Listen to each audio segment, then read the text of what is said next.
Hola a todos y todas, bienvenidos y bienvenidas a un nuevo video de este canal Palabra Andante. Yo soy Libertad y este video es sobre las lecturas que realicé durante el mes de noviembre.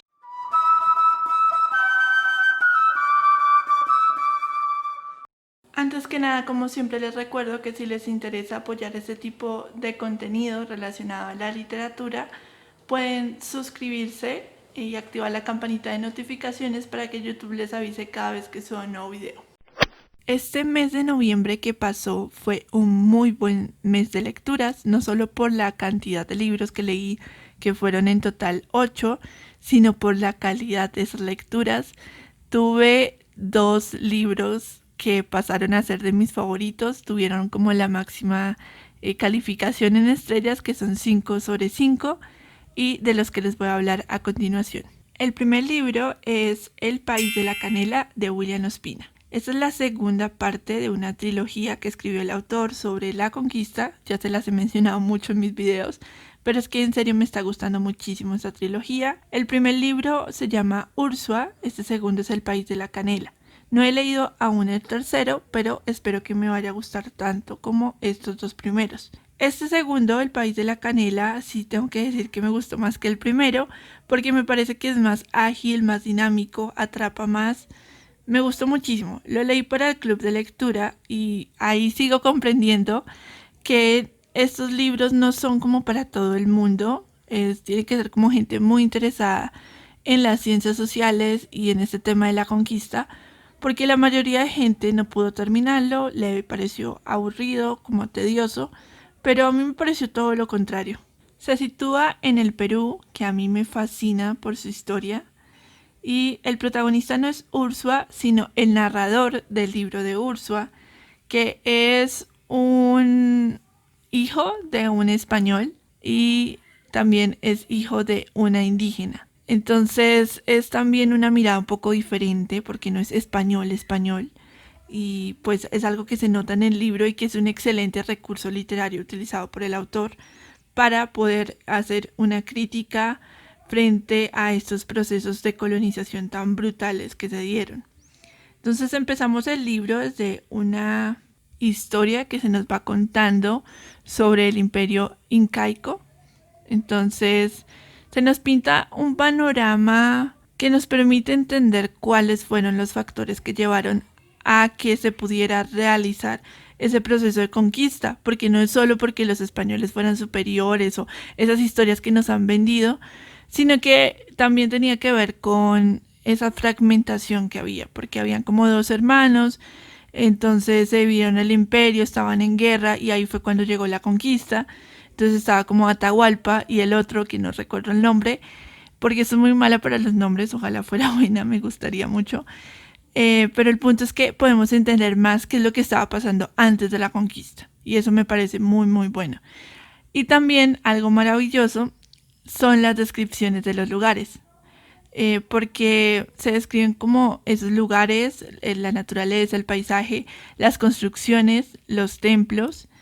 Y es que se hace evidente a través de la narrativa de William Ospina esa relación que hay entre esos lugares físicos, ese espacio construido y la cosmovisión de esos pueblos indígenas. Pero eso es solo la primera parte del libro, porque luego se va a centrar en un viaje y en un naufragio que les ocurre a una tripulación de españoles que, sedientos de riqueza, se van a buscar un supuesto bosque de árboles de canela, que pues en ese momento era algo muy valioso.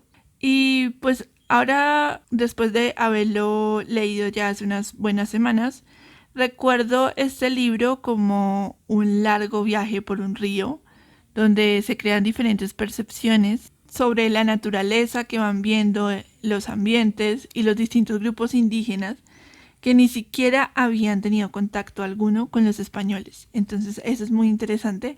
Creo que nunca había pensado de forma tan minuciosa ese contacto, esos primeros contactos que hubo. Algo que me llamó muchísimo la atención y quizás ese es mi elemento favorito del libro, es que esas percepciones se van como mezclando en la mente de los españoles con esas preconcepciones que tenían en su mente de los mitos que habían escuchado, mitos europeos y creencias que tenían sobre criaturas y lugares fantásticos.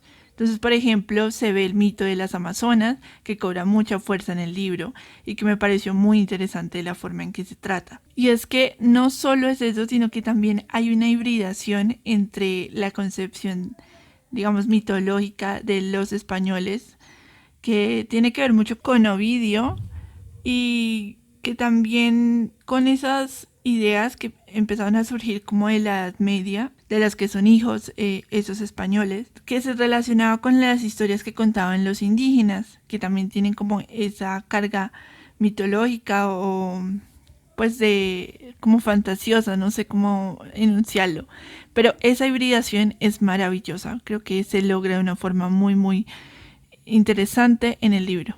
También es importante mencionar que nunca dejamos de ver la barbarie, la codicia y lo brutales que fueron los conquistadores, a pesar de estar viéndolo desde el lugar de enunciación de ellos mismos. Bueno, algo así, porque pues ya les decía que este personaje principal, que es el narrador, no es español, pero a él también le cuesta como entender eso, como que al principio no acepta que su madre era indígena.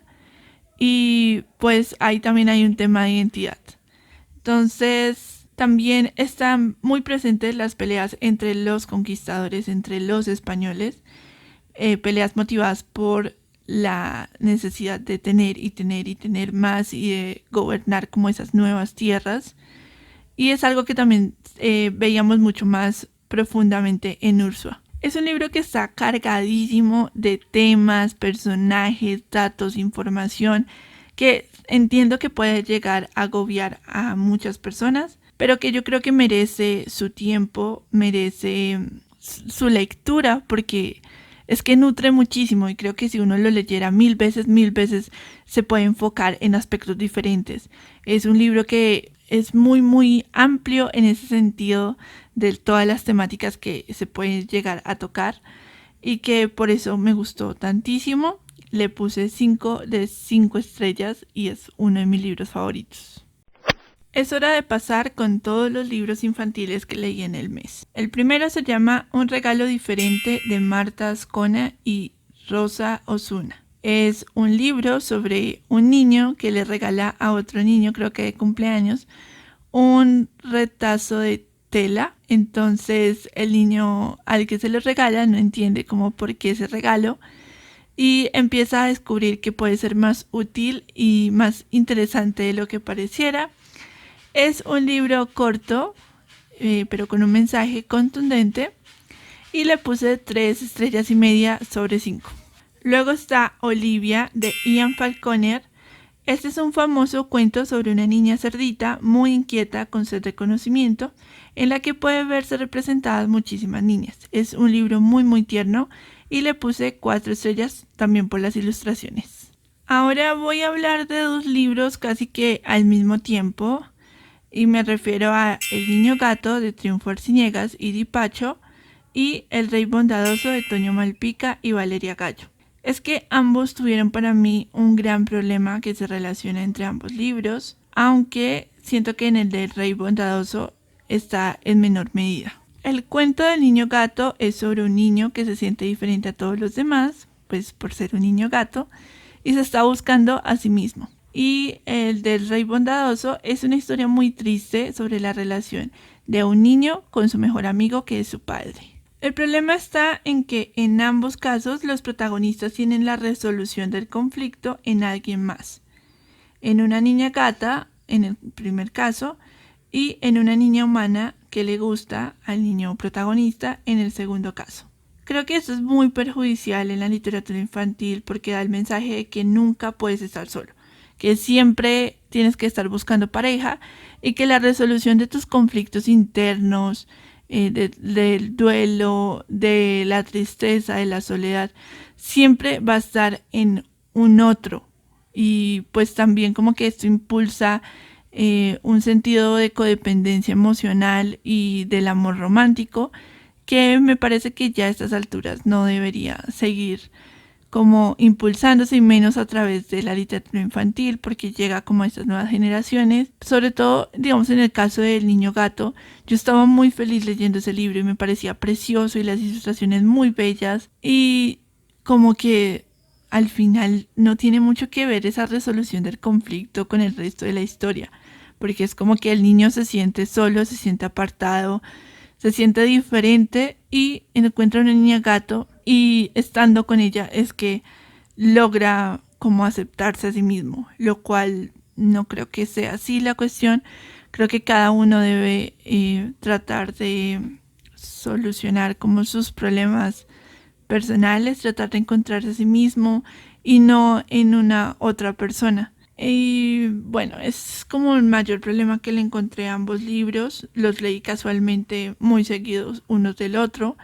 Entonces como que cuando terminé El Rey Bondadoso fue como, no puede ser otra vez esto, ¿por qué? Pero sí tengo que decir que el libro del Rey Bondadoso, perdón, del Bondadoso Rey, es un libro bellísimo y que sería perfecto si le quitáramos ese final, o bueno, esa parte que tiene que ver con la niña que está metida como con calzador.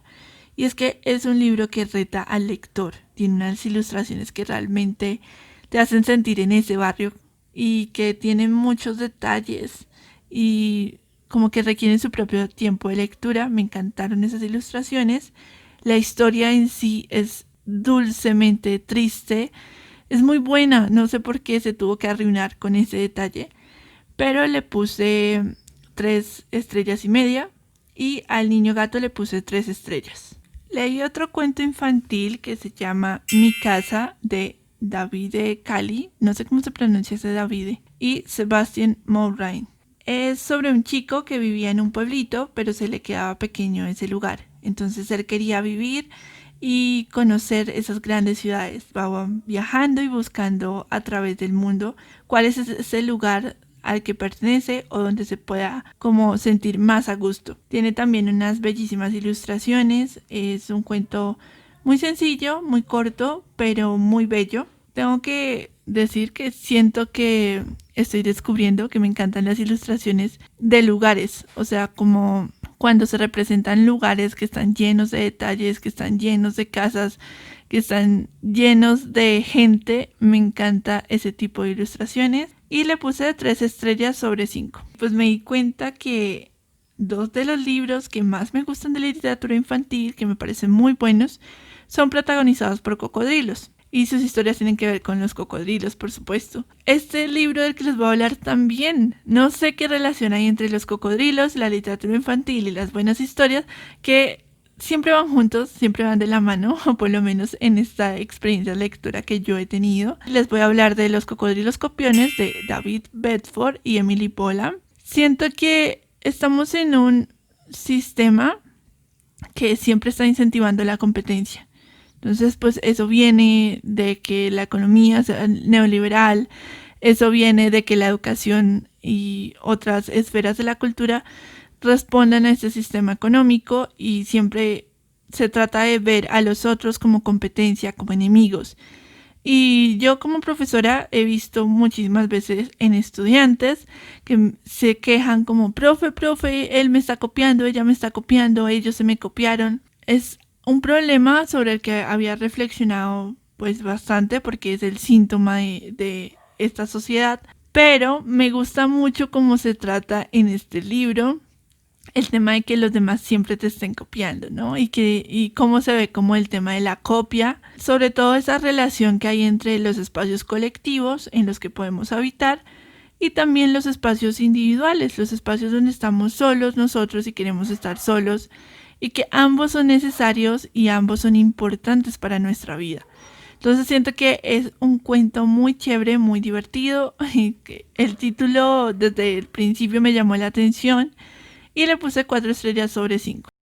La siguiente novela la escuché por primera vez en audiolibro, luego me gustó tanto que la descargué en mi Kindle y la estaba releyendo hasta que no pude aguantarme y compré en físico el libro. Es Come Tierra, de Dolores Reyes. La experiencia de escuchar el audiolibro fue otra cosa para mí. Creo que es de los mejores audiolibros que he tenido la experiencia de escuchar, porque la protagonista y bueno, todos los personajes son de Argentina. Entonces el libro usa muchos modismos de allá, como que está muy en ese contexto. Y el audiolibro es narrado por una argentina. Entonces, tanto su hermosa lectura como la proyección de su voz, como su acento, hizo que escuchar ese audiolibro fuera maravilloso. La novela trata sobre una chica que cuando come tierra puede saber el paradero de desaparecidos. Tiene una perspectiva de género, puesto que vemos mujeres que son violadas, secuestradas, víctimas de feminicidio. Es un libro en primera persona donde se resalta mucho las relaciones entre mujeres, con la tierra, con sí mismas. Es de una sensibilidad muy humana, dolorosa, pero muy necesaria. La narrativa de Reyes es sublime, me encantó leerla. Estoy releyendo el libro en físico y eso me hace muy feliz poder tenerlo entre mis manos y decir, es que adoro este libro, me encanta la portada que tiene además. Y no les menciono más de la temática porque también es una novela corta que merece que ustedes lleguen a ella. También si tienen la oportunidad de escuchar el audiolibro, se los recomiendo muchísimo. Está en Scribe, no sé si esté en Storytel porque lo busqué en Google Play Books y no lo encontré, pero quizás puede estar en Storytel, no lo sé. El punto es que tuvo 5 de 5 estrellas. Es una novela maravillosa que ya no puedo sacarme de mi mente. Me encantó cómo está escrita, me impactó muchísimo. Se me hace una genialidad absoluta.